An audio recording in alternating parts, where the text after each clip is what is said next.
திருப்பரங்குன்றம் வழக்குல தீர்ப்பு வழங்கிய சென்னை உயர்நீதிமன்ற நீதிபதி ஜி.ஆர். சுவாமிநாதனுக்கு எதிரான புத்தகத்தை பறிமுதல் செய்ய சென்னை உயர்நீதிமன்றம் உத்தரவிட்டிருக்கு.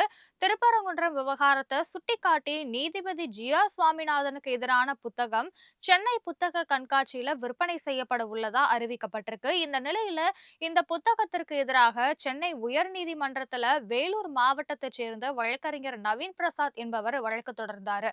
இந்த வழக்கு விசாரணைக்கு வந்தபோது இது குறித்து புகார் அளித்து 3 நாட்கள் ஆகியும் இதுவரைக்கும் காவல்துறை எந்தவித நடவடிக்கையும் எடுக்கலன்னு மனுதாரர் தரப்புல வாதிடப்பட்டிருக்கு. இதனை கேட்ட தலைமை நீதிபதி இந்த விவகாரத்தை சாதாரணமா எடுத்துக்க முடியாதுன்னு புத்தக கண்காட்சியில இந்த புத்தகத்தை விற்பனை செய்ய எப்படி அனுமதி வழங்கப்பட்டதுன்னு கேள்வி எழுப்பியிருக்காரு. மேலும் அறிவுசார் தளமான புத்தக கண்காட்சியில இது மாதிரியான செயல்களுக்கு அனுமதி வழங்க முடியாதுன்னு தெரிவிச்சிருக்காங்க. புத்தக பதிப்பாளரான கீழைக்காற்று பதிப்பகம் மீது தாமாக முன்வந்து நீதிமன்ற அவமதிப்பு வழக்கு விசாரணைக்கு எடுத்துக்கொண்ட நீதிபதிகள் இது தொடர்பா 3 வாரங்கள்ல பதிலளிக்க பதிப்பகத்துக்கு உத்தரவிட்டிருக்காங்க.